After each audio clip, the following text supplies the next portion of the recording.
Kalau kau tahu rumahnya, apa yang kau pikirkan? Balas dendam bang. Hah? Balas dendam. Balas dendam. Aku tengok dulu siapa aja di rumah bang. Jam berapa dia di situ? Mulai kapan kau pantau rumahnya? Halo guys, balik lagi dalam channel gua. Guys, untuk video gua hari ini, gua bakal membahas kasus pembunuhan yang terjadi di kota Batam. Ada seorang pria melakukan pembunuhan kepada wanita. Yang melatar belakangi hal itu karena pria ini merasa dendam kepada korban. Ada permasalahan apa di antara mereka hingga pembunuhan itu harus terjadi? Yuk, mari kita simak videonya.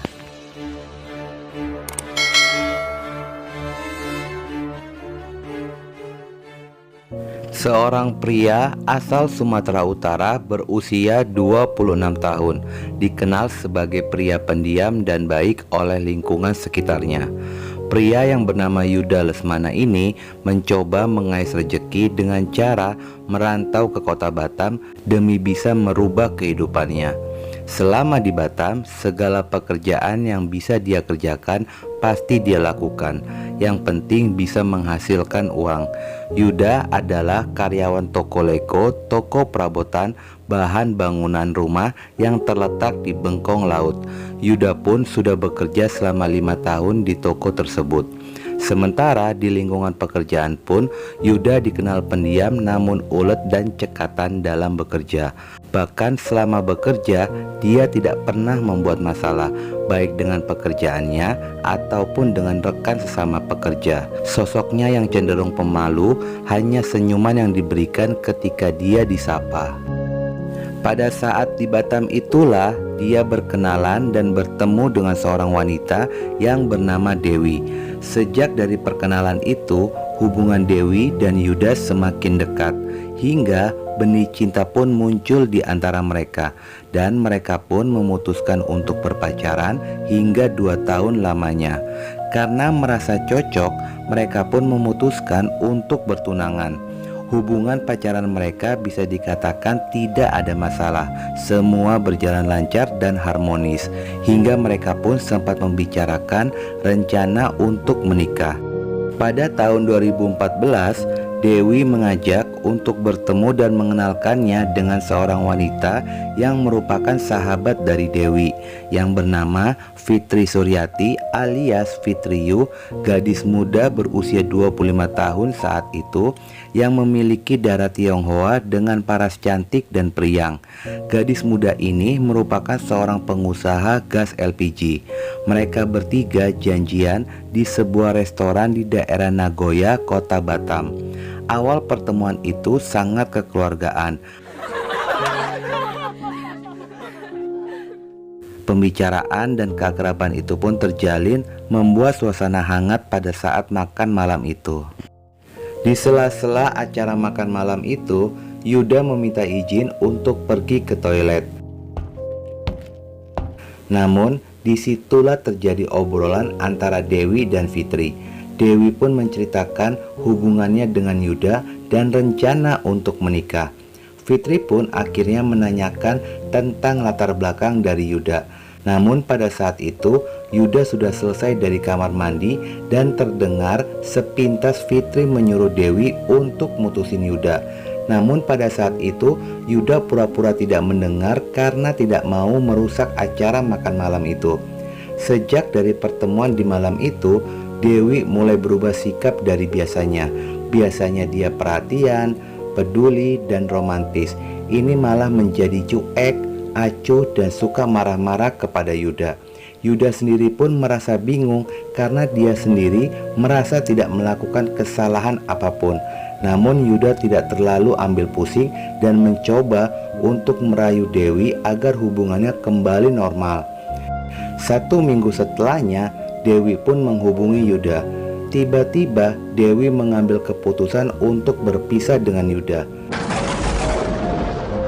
Sontak saja keputusan itu membuat Yuda sangat terkejut dan tidak bisa menerima keputusan itu. Yuda berusaha untuk mengajak ketemu Dewi dan meminta alasannya kenapa tiba-tiba Dewi mutusin hubungan pacaran dan tunangan mereka. Bahkan mereka pun sudah merencanakan untuk menikah. Karena terus didesak, akhirnya Dewi pun mengiyakan keinginan Yuda untuk bertemu. Bertemulah Yuda dengan Dewi. Namun saat pertemuan itu, Dewi tidak sendiri. Dia mengajak Fitri, sahabatnya. Yuda yang sedang kalut hatinya dengan nada memelas menanyakan alasannya kenapa sampai Dewi tiba-tiba mengambil keputusan seperti itu. Tetapi pertanyaan dari Yuda bukan Dewi yang menjawab, melainkan Fitri, sahabatnya.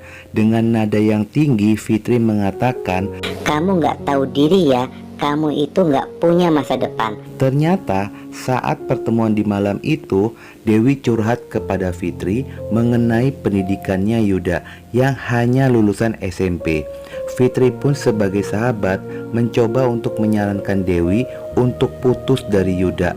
Khawatir sahabatnya akan susah bersama dengan Yuda karena Yuda hanya lulusan SMP dan dianggapnya tidak punya masa depan. Saran itulah yang menjadi alasan Dewi meninggalkan Yuda. Yuda pun tidak bisa berbuat apa-apa lagi. Dengan berat hati, dia pun harus menerima keputusan itu. Di satu sisi, dia masih merasa cinta sama Dewi. Namun di sisi lainnya, dia pun merasa sakit hati.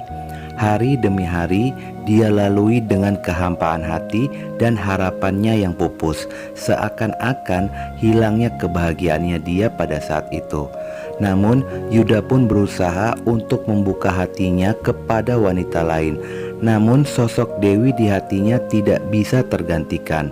Di tengah renungannya timbul amarah dan dendam kepada Fitri. Namun di sisi lain, Yuda pun tidak mengenal secara pribadi siapa Fitri dan tidak tahu di mana rumahnya, hingga dia pun harus memendam masalahnya sendiri.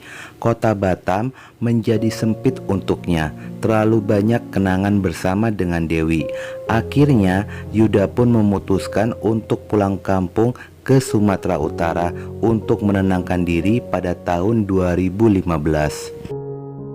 Setahun berselang, tepatnya di tahun 2016, Yuda pun kembali ke Batam dan kembali menata ulang hidupnya. Semua dia jalani dengan normal walaupun masih terbayang sosok Dewi.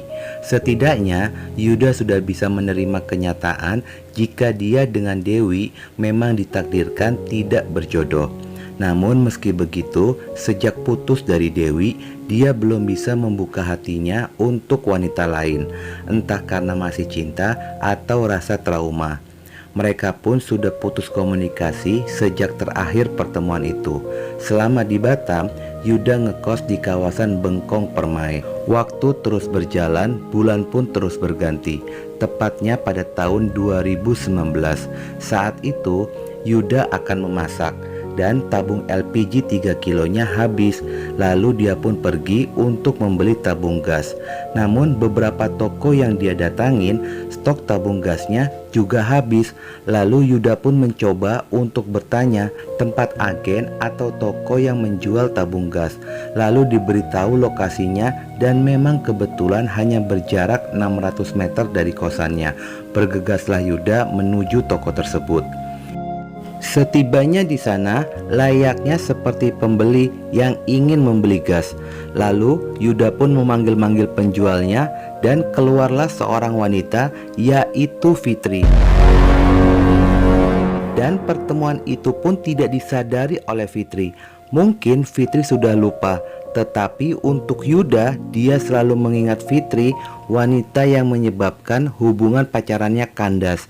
Walaupun Yuda kaget, tapi seolah-olah Yuda pun tidak mengenal Fitri. Dan pada saat itu pun tidak terjadi apa-apa. Lalu Yuda pun segera pulang ke kosannya. Sejak dari pertemuan itu, Yuda seakan-akan semua sakit hati, kecewa dan amarahnya muncul lagi setelah terpendam selama 5 tahun. Terlebih dia sudah tahu rumahnya Fitri. Yuda pun mulai sering ke tokonya Fitri hanya sekedar untuk mengamati Fitri, lalu dia pun pergi lagi. Dan itu dia lakukan secara berulang-ulang kali. Hingga Yuda pun seolah-olah ingin membeli tabung gas dalam jumlah yang banyak. ketika itu dilayani oleh ayahnya Fitri yang bernama Erwan Rahmat. Yuda berencana membeli 15 tabung gas dengan harga 150.000, namun ditolak oleh Erwan karena harganya di luar pasaran. Rupanya itu salah satu modus dari Yuda untuk mendalami situasi toko miliknya Fitri. Pada hari Senin tanggal 11 Februari 2019, Yuda pergi dari kosannya dengan membawa pisau, lalu mengendarai motor menuju tokonya Fitri.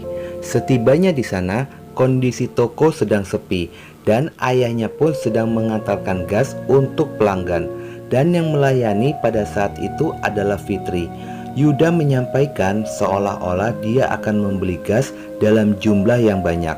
Lalu Fitri pun menelpon ayahnya untuk berdiskusi. Setelah itu Yuda pun sempat bernegosiasi dengan Erwan via telepon. Gak lama dari situ Yuda pergi kembali. Tetapi gak selang lama Yuda kembali lagi ke rumah Fitri dengan dalih ingin meminta nomor telepon ayahnya Fitri. Lalu Fitri pun kembali masuk ke dalam rumahnya untuk mengambil kertas dan mencatat nomor telepon ayahnya. Sesaat setelah Fitri memberikan nomor telepon lalu membalikan badan, Yuda langsung menggenggam lehernya dari belakang hingga Fitri pun pingsan. Dan Yuda pun langsung membawa tubuh Fitri masuk ke dalam rumah menuju ke arah kamar dan mengikatnya menggunakan kabel casan. Melihat ada laptop serta HP milik korban, Yuda pun langsung mengambilnya. Mungkin saat itu Yuda menyangka jika Fitri telah meninggal dunia. Yuda pun ketika itu akan kabur. Namun Fitri siuman dari pingsannya dan langsung berteriak meminta tolong. Karena panik, Yuda pun langsung mendatangi Fitri lalu mengeluarkan pisau yang dia bawa. Namun pada saat itu Fitri memohon jangan disakiti. Berulang kali Fitri memohon ampun kepada si Yuda. Namun Yuda tidak peduli dan langsung dengan membabi buta hingga 16 kali tikaman, Fitri pun akhirnya meninggal dunia. Dan Yuda pun langsung kabur dengan mengambil recorder lalu merusak CCTV. Pada jam 14.00 ada warga bernama Robert datang ke tokonya Fitri mau membeli LPG gas. Namun pada saat itu rumah kelihatannya sangat sepi. Fitri pun dipanggil-panggil tidak ada respon. Tidak sengaja dia melihat adanya bercak darah di sekeliling rumah. Lalu dia pun memberitahu ayah korban. Ayahnya pun segera datang dan langsung menuju kamarnya Fitri. Mendapati Fitri sudah meninggal dunia. Pecah teriakan dan tangisan dari sang ayah.